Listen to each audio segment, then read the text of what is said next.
topic, that is the biological methods.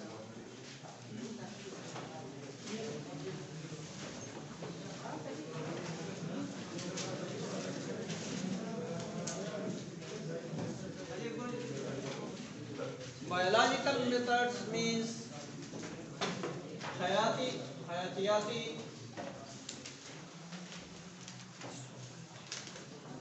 तरीक़ाकार। इसका मतलब ये है कि साइंस जो है वो सुनी सुनाई बातों पे यकीन नहीं रखती। ठीक है, जब हम किसी बात के मुतालिक बात करते हैं, किसी चीज़ के मुतालिक बात करते हैं, तो वो बाकायदा प्रूव हुई होती है। साइंस में हम ज़बानी जमाहत पे यकीन नहीं रखते। हम उस चीज़ को देखते हैं, उस स्टेटमेंट को देखते हैं जो कि स्टेटमेंट बाकायदा इम्प्रूव हो गई हो।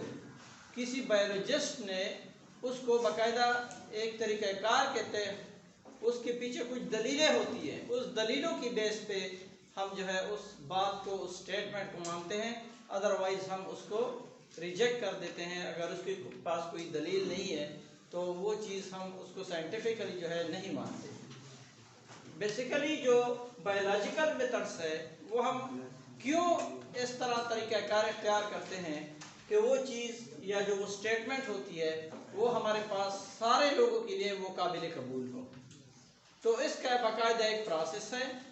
वो प्रोसेस इस तरह है कि साइंस में हम क्या करते हैं, बेसिकली जो हमारे पास नेचर में कोई चीज़ प्रेजेंट है तो उस यानी कुदरत ने जो चीज़ बनाई हुई है तो उस चीज़ के मुताबिक इंफॉर्मेशन हासिल करते हैं, उसको एक्सप्लोर करते हैं, उसके बाकायदा हम मैकेनिज़्म की तरफ जाते हैं कि उसके पीछे कौन सी ऐसी मैकेनिज़्म है, उसके पीछे ऐसे कौन सा तरीक़ाकार है जिसके तहत ये वाक़या हुआ है, या जो ऑर्गेनिज़म्स हैं उसके मुताबिक हमें कोई क्वेश्चन आता है तो उसको प्रूव करने के लिए हम उसके पीछे पढ़ते हैं कि ये चीज़ या जो ये स्टेटमेंट है या जो ऑर्गेनिज़म का कोई मसला है वो कहाँ से आया है और इसको हम कैसे सॉल्व कर सकते हैं और उसके लिए पर हम क्या ट्रीटमेंट जो है वो इख्तियार कर सकते हैं। उस मसले का हम हल ढूंढते हैं। तो उस हल जब ढूंढा जाता है तो वो बाकायदा हम उसको इंटरनेशनली या नेशनली जो है उसको हम क्या करते हैं, बाकायदा एक्सपोज करते हैं कि इसके पीछे ये मुशाहिदात किए गए हैं, उसके पीछे ये तजुर्बात किए गए हैं।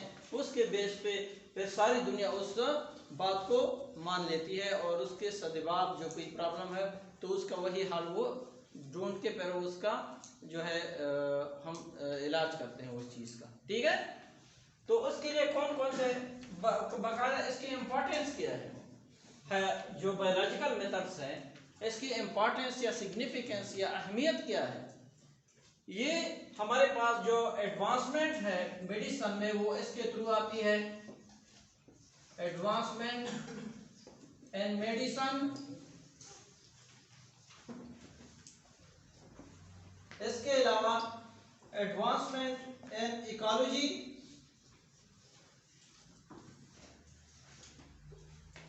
and ensure the quality of data, ensure the quality of data for public use।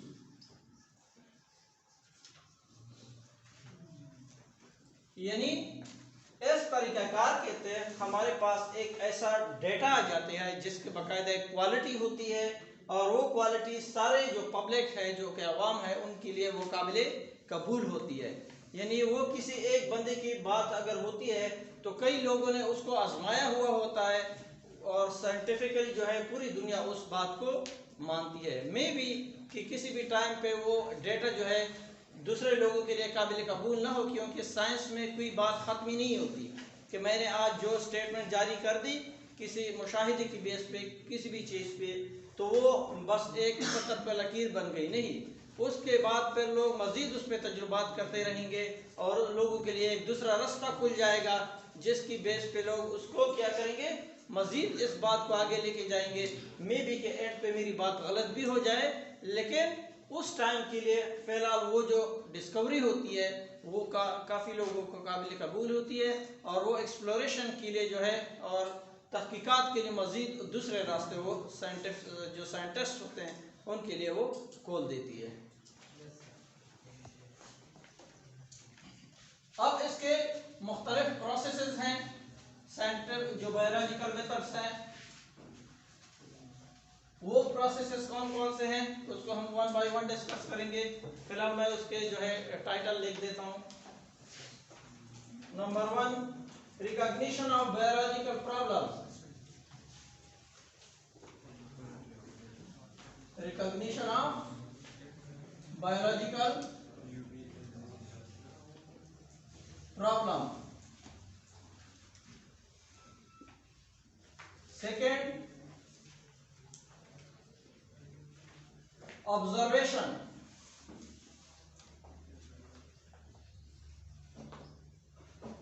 Observation Urdu में हम मुशाहिदात कहते हैं।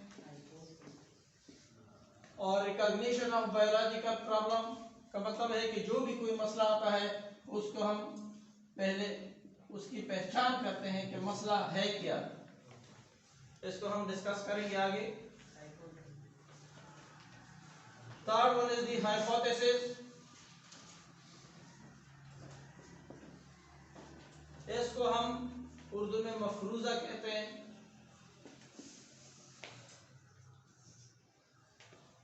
Fourth, deduction.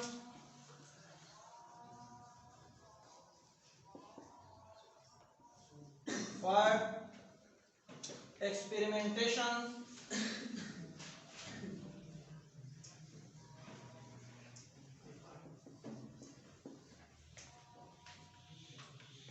Six, summarization of results.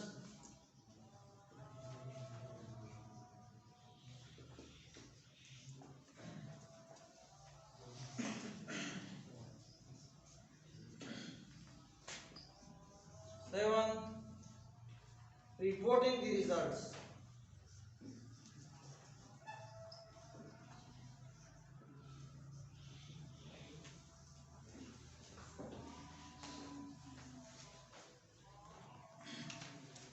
अच्छा, ये उसके प्रोसेसेस हैं। हम इन प्रोसेस से गुजर के जो हमारा एक्चुअल थीम होता है उसको हम हासिल कर लेते हैं। ठीक है, यानी साइंस में अगर कोई बात कही होती है तो वो इन प्रोसेस से गुजर के आपके पास आती है, तभी सब लोग जो है उसको एक्सेप्ट करते हैं, अदरवाइज उसको एक्सेप्ट नहीं करते। इसमें जो हमारा फर्स्ट प्रोसेस है that is the recognition of biological problems.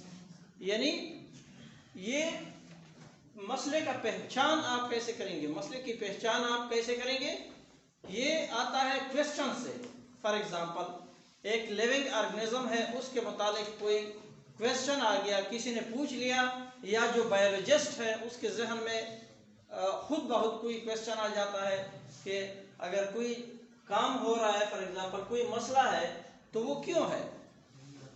वो इब्तिदा बेसिकली होती है एक साइंटिफिक जो बायोलॉजिकल मेथड्स होता है उसकी इब्तिदा इस प्रॉब्लम से होती है।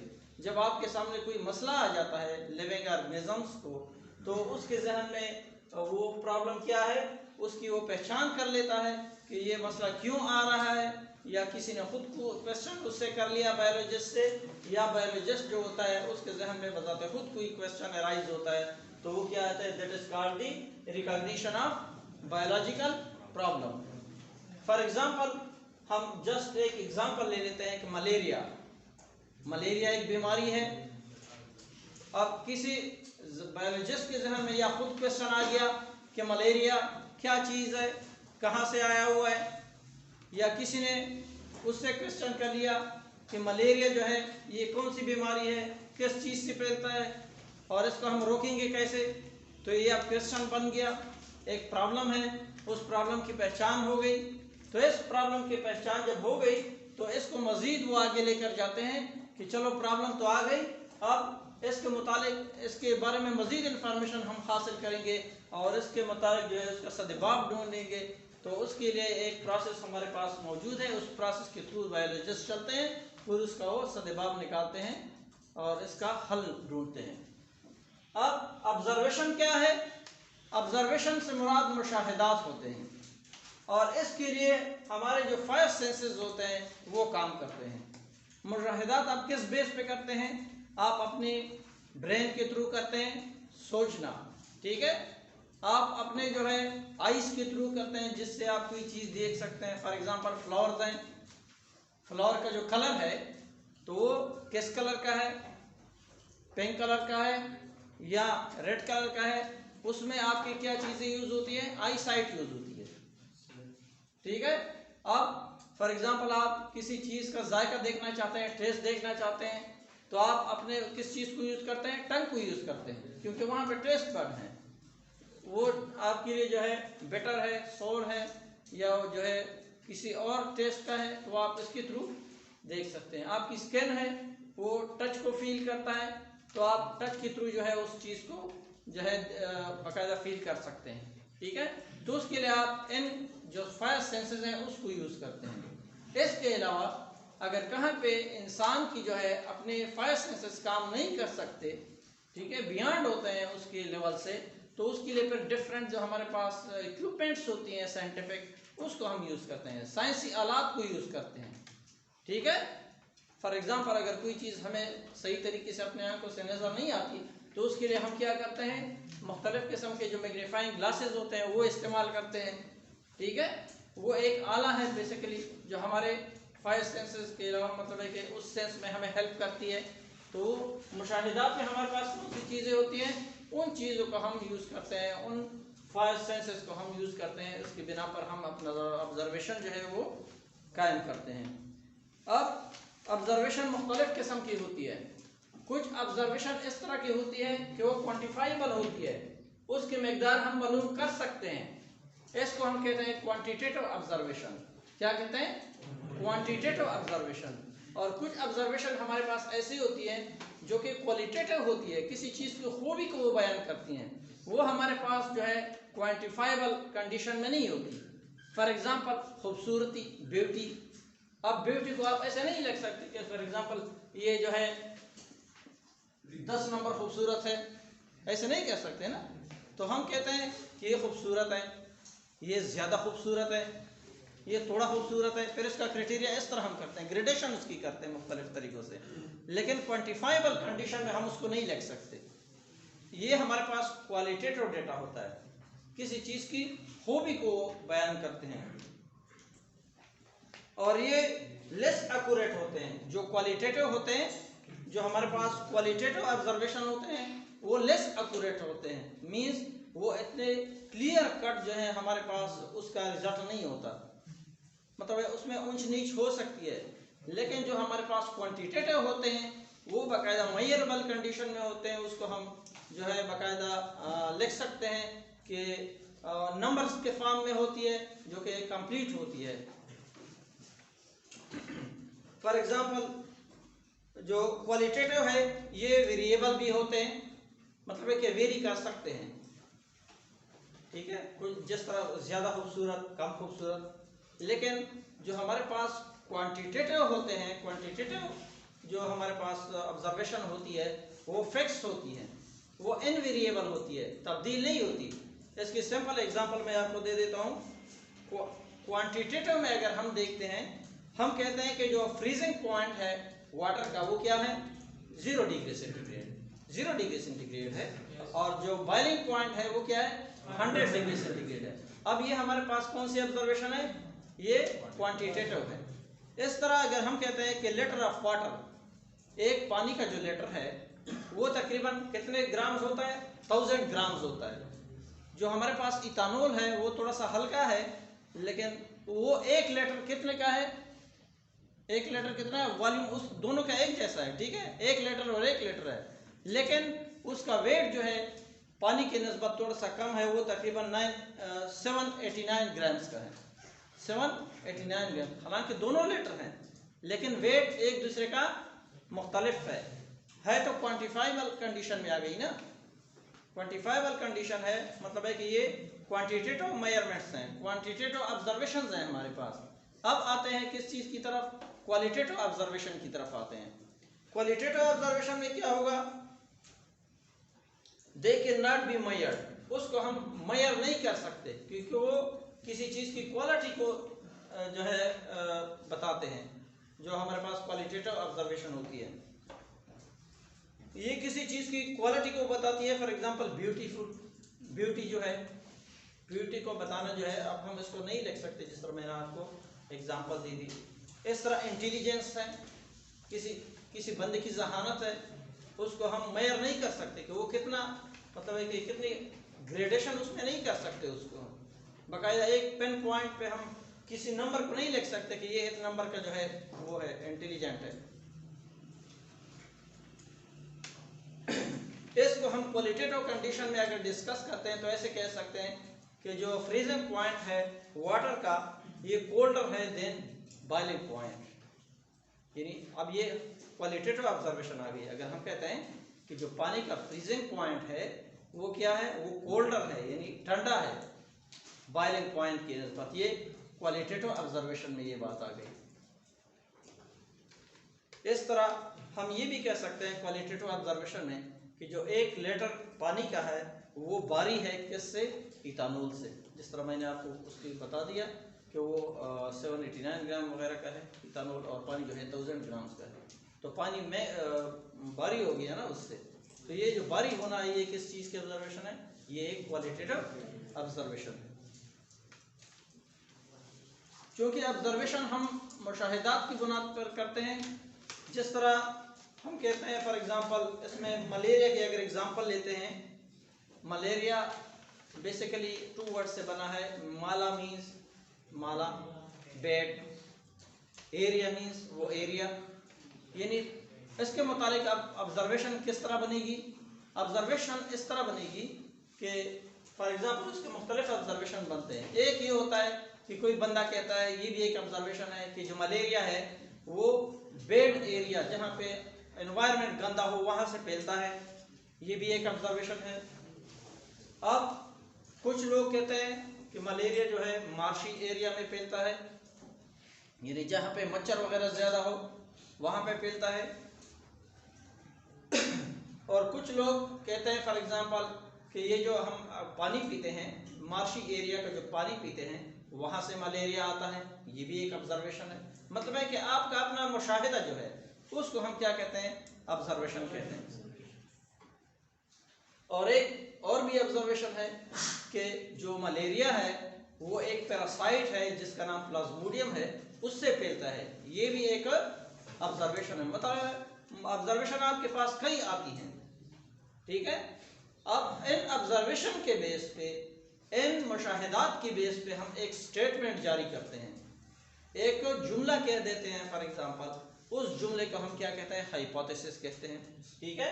ऑब्जर्वेशन हमारी हो गई, फॉर एग्जांपल मलेरिया की एग्जांपल मैंने आपको दे दी, तो उसके बेस पे हम एक स्टेटमेंट जारी करते हैं, एक जुमला जारी करते हैं जिसको हम हाइपोथेसिस कहते हैं, जिसको हम मफरूज़ा कहते हैं। और मफरूज़ा ठीक भी हो सकता है और गलत भी हो सकता है।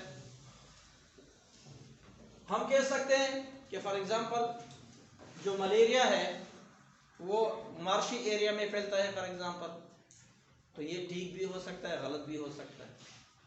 लेकिन दूसरे वर्ड्स में हम कह सकते हैं कि हाइपोथेसिस में अगर हम मलेरिया की मिसाल लेते हैं कि मलेरिया प्लाज्मोडियम की वजह से फैलता है, मलेरिया प्लाज्मोडियम की वजह से फैलता है।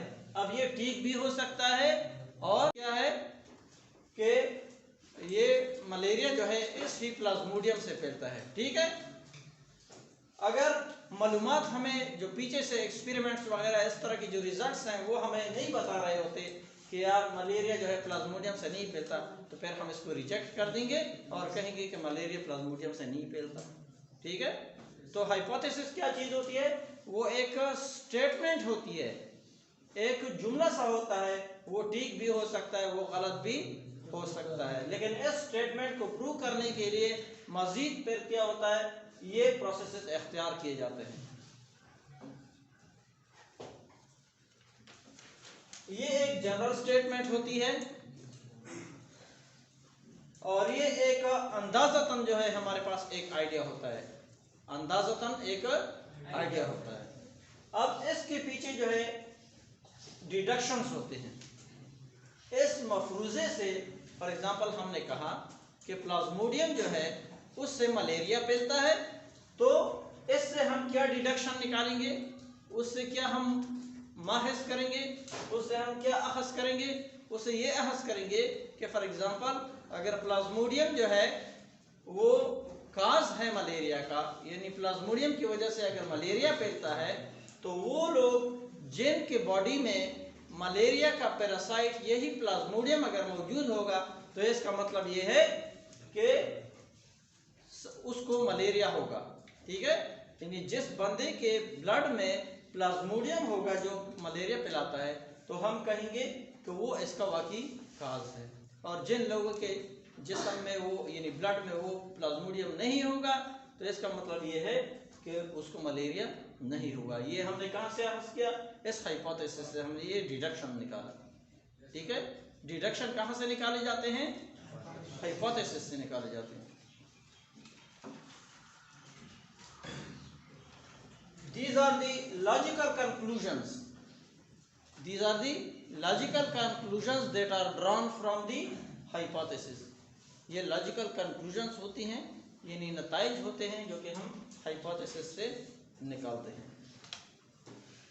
And these deductions are proved through the experimentation. और इन ही डिडक्शंस को हम फिर क्या करते हैं, प्रूव करते हैं। किस चीज़ से, एक्सपेरिमेंट्स के थ्रू उसको प्रूव करते हैं। एक्सपेरिमेंट के थ्रू कैसे जो है उसको प्रूव करेंगे कि हम देखेंगे, मुख्तलिफ किस्म के एक्सपेरिमेंट्स करेंगे इस चीज़ को देखने के लिए कि वाकई जो मलेरिया है वो उसका जो पैरासाइट है प्लाज्मोडियम, वो बीमार जो मरीज होते हैं मलेरिया के, उनके ब्लड में होता है या नहीं होता। उसके लिए फिर हम एक्सपेरिमेंट्स करेंगे। एक्सपेरिमेंट्स किस तरह करेंगे कि फिर हम उसके लिए ग्रुप्स बनाते हैं। ग्रुप्स किस तरह बनाएंगे, अब हमारा चूंकि ये एक्सपेरिमेंटेशन चल रहा है डिस्कशन में, तो इसको इस तरह करेंगे कि फॉर एग्जांपल हमारे पास जो लोग बीमार होंगे, हम उससे क्या करेंगे, ब्लड लेंगे, हम ग्रुप्स बनाएंगे। हम दो ग्रुप्स बनाएंगे, एक ग्रुप को हम कंट्रोल ग्रुप कहेंगे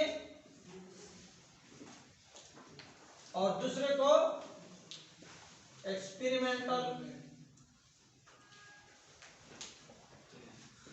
ग्रुप कहेंगे।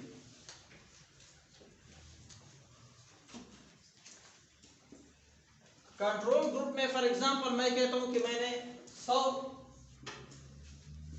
लोग लिए, इसमें भी 100 लोग लिए। ठीक है, ऐसे 100 लोग मैंने लिए जो कि हेल्दी थे, जिनको मलेरिया का प्रॉब्लम नहीं था। उन लोगों से मैंने ब्लड कलेक्ट किया और उसमें चेक किया उस ब्लड को कि मुझे प्लाज्मोडियम उसमें मिलता है या नहीं मिलता।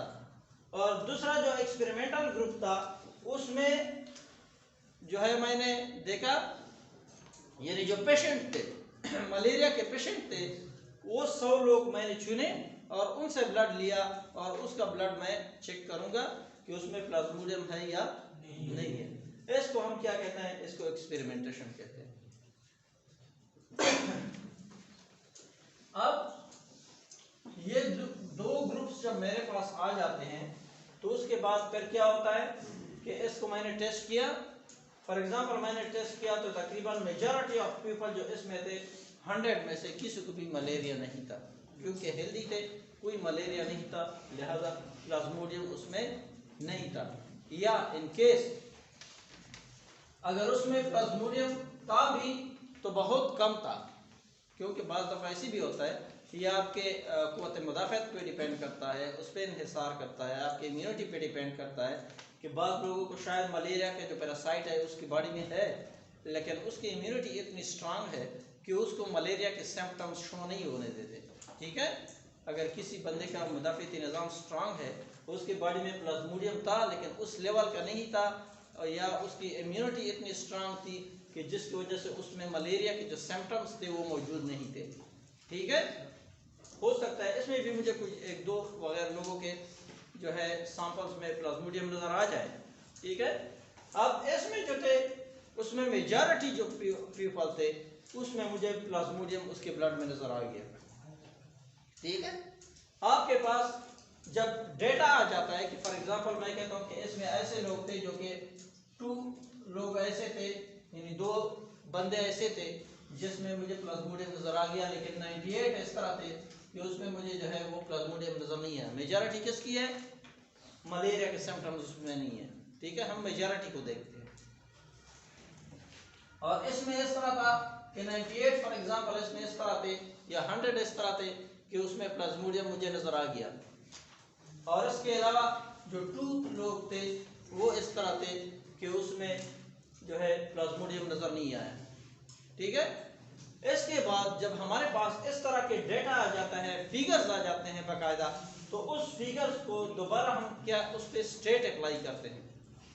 क्या चीज अप्लाई करते हैं?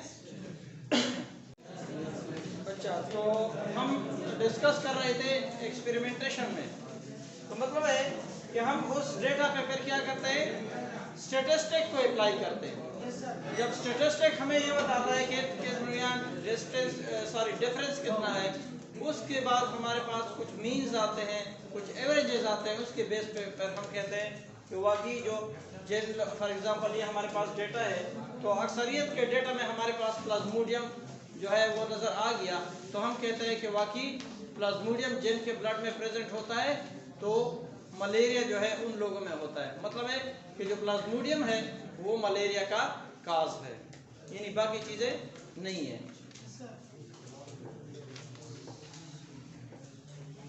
अब जब हमारे पास ये आ जाते हैं रिजल्ट्स की तरफ, फिर हम जाते हैं समराइजेशन ऑफ रिजल्ट्स। हमारे पास एक्सपेरिमेंटेशन के बाद जब डेटा आ जाता है उस पर हम स्टेट अप्लाई करते हैं, उससे हमें कुछ रिजल्ट्स आते हैं, तो वो रिजल्ट की हमसे एक समरी बना लेते हैं। हम इस चीज़ को फिर क्या करते हैं? रिजल्ट की को बाकायदा कंपाइल करते हैं। उन रिजल्ट को फिर हम क्या करते हैं कि बाकायदा एक शेप देते हैं, उसके साथ जो बाकायदा हमने कुछ किया होता है, उन रिजल्ट को हम रिपोर्ट करते हैं मुख्तलिफ किस्म के नेशनल या इंटरनेशनल जर्नल्स में, और वो बाकायदा लोग उनको रिव्यू करते हैं, उनको देखते हैं हमारे काम को कि ये काम ठीक है या गलत है। जब वो चीज़ बाकायदा साइंटिस्ट उसको देखते हैं, चेक करते हैं, उस पर कमेंट्स करते हैं कि वाकई ये ठीक है या गलत है, तो उसके मुताबिक अगर बाकायदा वो अप्रूव हो जाती है तो वो फिर फोरम पे आ जाती है और इस चीज़ को फिर पूरी दुनिया मान लेती है कि वाकई ये काम जो हुआ है ये बिल्कुल ठीक हुआ है। और इसके अलावा जो प्लाज्मोडियम है फॉर एग्जांपल, वो प्लाज्मोडियम वाकई एक मलेरिया के फैलाने का सबब बनता है। तो जिन लोगों के ब्लड में प्लाज्मोडियम होगा तो उसको मलेरिया होगा, और जिन लोगों के ब्लड में नहीं होगा तो उनको मलेरिया नहीं होगा।